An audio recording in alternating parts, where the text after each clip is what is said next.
Conversations with Azu Ishiekwene. The drama in Port Harcourt, Rivers State capital, South Nigeria, continues. 24 hours after presentation of the budget to 4 members of the State House of Assembly and 48 hours after the demolition of the State House of Assembly complex, the budget was signed into law. Welcome to Deepening the Conversation, our interactive segment of Conversation with Azu, a weekly diary on life and politics. Today's column is titled The Trial of Wike, aptly reflecting the Nobel-winning title of Wole Soyinka's play, The Trials of Brother Jero.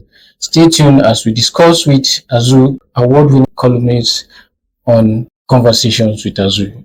You're welcome to the studio. Thanks for having me once again, Julius. Pleasure to be here. The budget was presented to 4 members out of a 32-member assembly. That places a question of legitimacy on the budget. What do you have to say about this? Oh, clearly, the entire process is quite absurd to say the least.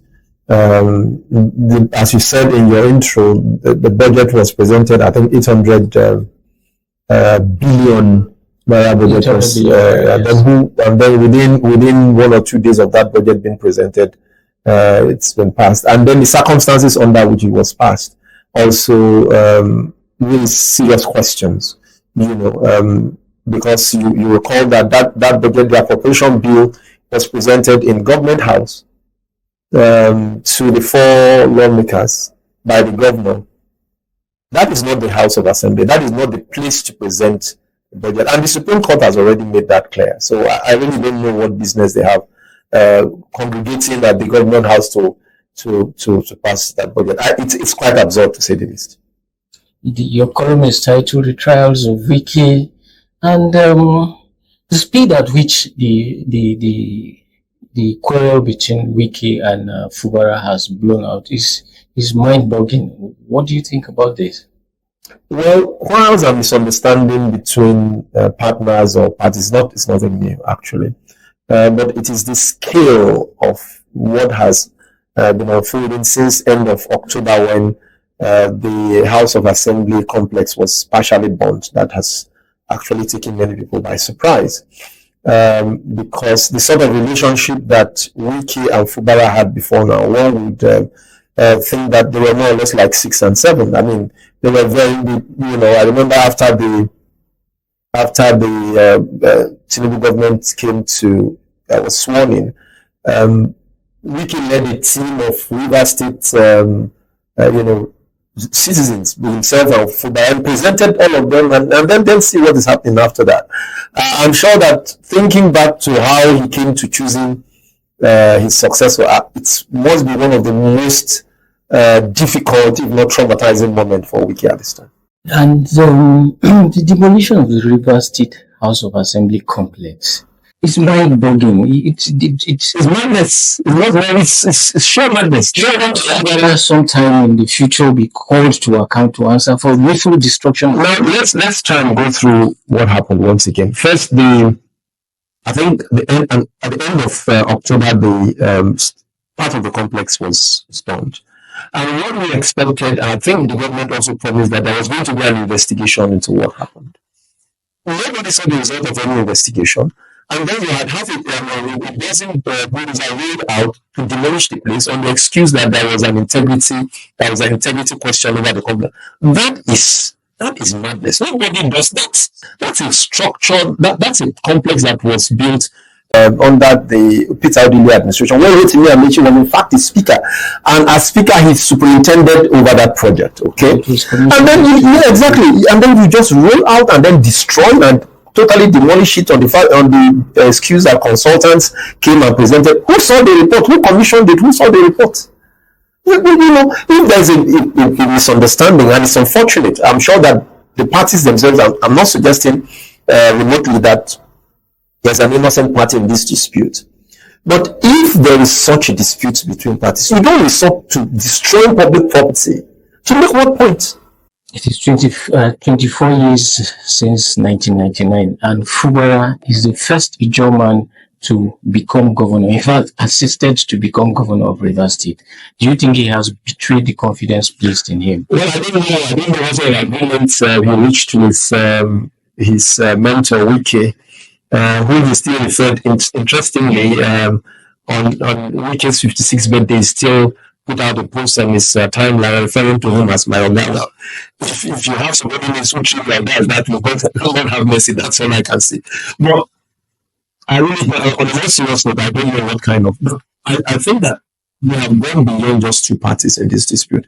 We're looking at the state, and we're looking at citizens, and we're looking at responsibility and accountability of government to the people. I think that that's what we're dealing with here.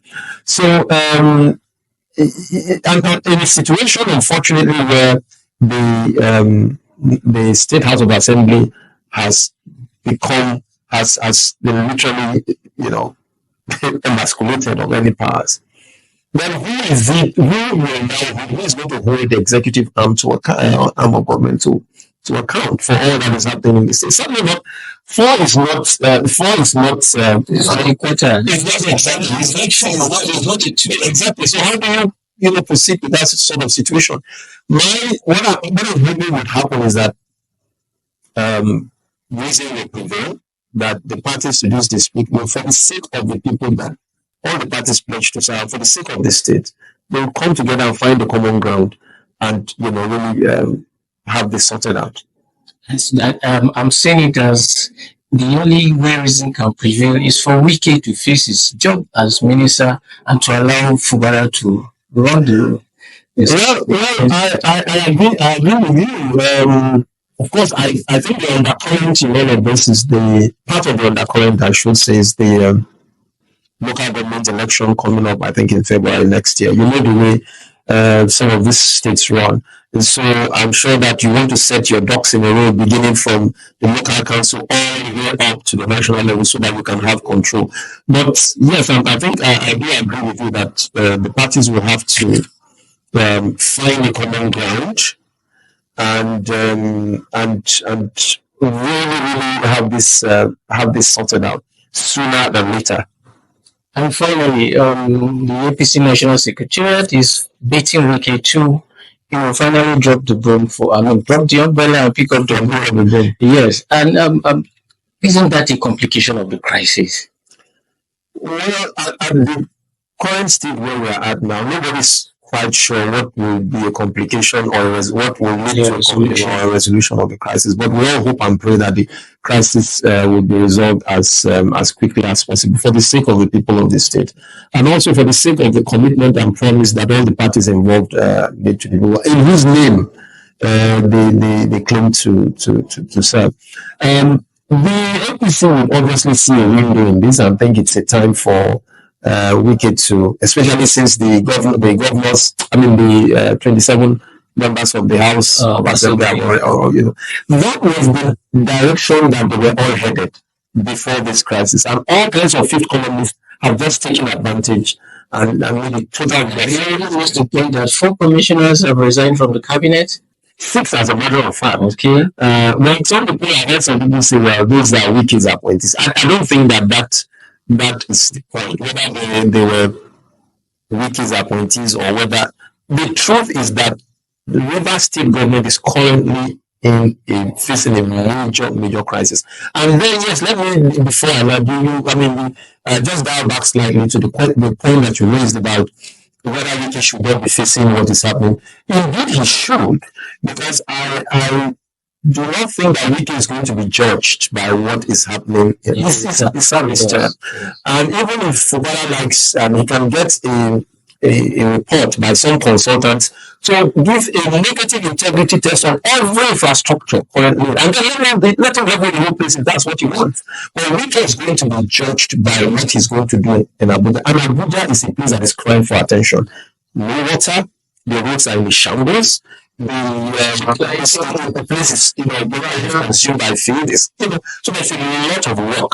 And I hope that in the midst of this chaos, you will find the moment and the presence of mind to face or to also deal with his primary assignment.